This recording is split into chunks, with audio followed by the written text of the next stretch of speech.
Hey guys, thanks for watching the Chen Dynasty. It's Mike Chen. You know, in China, tea is much more than just a beverage. It's an integral part of the country's culture and tradition for several millennia. And tea has a lot to do with the development of Chinese society and its economy, and it has been a constant aspect of the Chinese people's everyday life. Now, the evolution of tea culture has progressed alongside Chinese culture, arguably making it one of the defining spirits of one of the world's oldest civilizations. So if you love tea, whether that's green tea, black tea, bubble tea, here are 7 interesting tea facts that you really should know. Number 1, tea is believed to have been discovered around 5,000 years ago, basically as old as the Chinese civilization itself. According to legend, tea is said to have been discovered in China by someone named Chen sometime around 2500 BC. Chen literally means divine farmer, and he was regarded as one of the legendary 3 sovereigns of the country. And as the first known Chinese herbal doctor, he is also seen by many as the father of Chinese medicine. As the story goes, Chen found a tea leaf through his pursuit of collecting various plants and testing them as medicine. And when he tasted this particular herb for the first time, he found that consuming tea had positive effects to the human body that could benefit those who needed to improve their health. And not only that, he also found that tea could be used as an antidote. That's why he named tea qi, which in Chinese is cha, which sounds like the Chinese word ca, which means to scrub, as in scrub away all the impurities and the poison. This became particularly helpful because Chen was at the time tasting different herbs he found to categorize them by taste and color and medicinal properties, and sometimes he would ingest something that was poisonous. And when he did, he would always consume some tea, and that would help alleviate the poison. But unfortunately, according to legend, he didn't always have tea leaves with him, and one day he ate a particularly poisonous herb, and the toxins reacted and killed him before he could have access to any tea leaves. Chen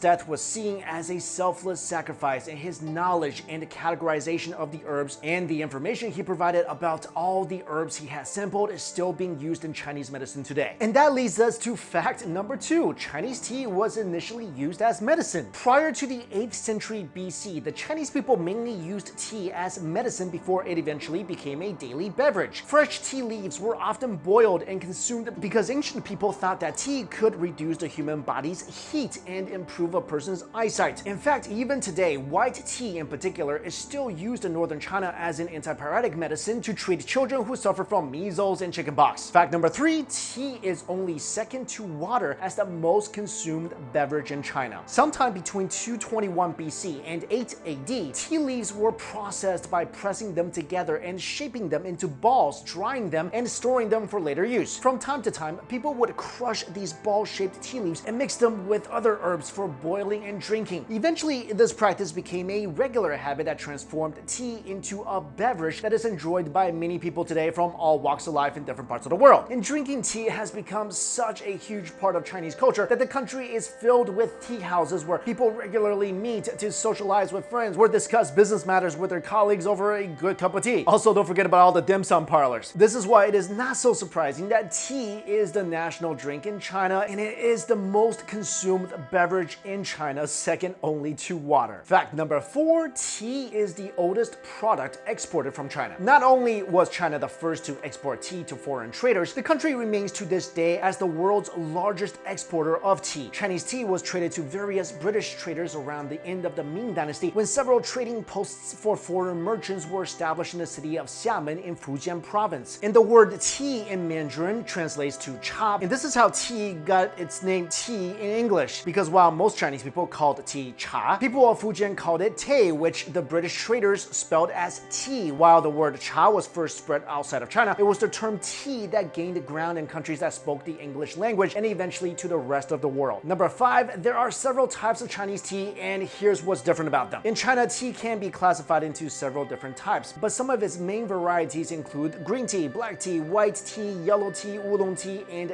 dark tea. Green tea is considered as the most popular type of tea and is also the oldest one of them all. It is concocted from fresh shoots of tea plants and is well known all over the world for its pale color when boiled with water and its very strong flavor when consumed. Black tea is known for its aromatic scent as well as its distinctive reddish color and is also great in tea egg recipes. White tea is the uncured and unfermented version of green tea, and it is indigenous to the Chinese province of Fujian. This type of tea is famous for its light color and its tamer taste compared to the other types of Chinese tea available on the market. Yellow tea is made from naturally dried damp tea leaves, and it is easily identified not just because of its yellowish color, but also because of its distinctive aroma. Regarded as premium quality tea, it was served as a beverage to the many emperors of China, as its yellow shade resembled the nation's imperial color. Oolong tea, which is also referred to as blue tea, is actually an unfermented tea made from a combination of green tea and red tea. It is popular for its taste as well as its health benefits, particularly in weight loss. And lastly, dark tea is a type of fermented tea believed to have originated in the city of Anhui in Hunan province around the 16th century. The dark tea's actual process of fermentation entails multiple steps and is different from other main varieties of tea as it is assisted by bacteria. Fact number 6, the first known monograph about tea came from China. The earliest monograph about tea is called The Classic of Tea, or Cha Jing, which was written by Lu Yu sometime between 760 and 762 CE during the dominance of the Tang dynasty. The book contains 10 chapters about the mythical origins of Chinese tea, the tools used for drying and storing tea leaves, as well as the proper preparation and consumption of tea. The book also discusses the history of tea as mentioned in Chinese literature and historical records. And finally, number 7, in Chinese culture, serving tea to your elders and guests is a sign of respect. Chinese tea embodies the spirit of respect, which is why in Chinese culture, serving tea to a guest or an elder is deemed as an expression of a person's respect and gratitude to the one the tea is offered to. This is also why serving tea is common in special events such as birthdays and the Spring Festival. In celebration of weddings, tea is also served by the bride and groom to their parents as an expression of gratitude for being raised by them. Tea can also be offered as a form of apology to another person, and serving it is seen as a sincere display of one's regret and submission. And drinking tea is an essential part of the Chinese people's social life, as its regular practice is regarded in our culture as a demonstration of one's personal morality and social status. It's important as a Chinese tradition, and the significant role it plays in Asian culture for many centuries have led many people today to regard the process of making tea and the method of drinking it as an art form. And so tea is really not just a staple beverage to the Chinese people, it's a symbol of a more enlightened and a more appreciative way of life, which will be kept alive for generations to come. And you know, we know what's so great about this? If you're Chinese or Asian in general, and you really have problems with saying I love you to your parents, or, you know, apologizing, saying I'm sorry, just serve them some tea. But make sure you're serving your parents hot, nice quality tea in a teacup, and when you're apologizing to your friends, give them a bubble tea. All right, guys, thank you all so much for watching this video. I'll see you later.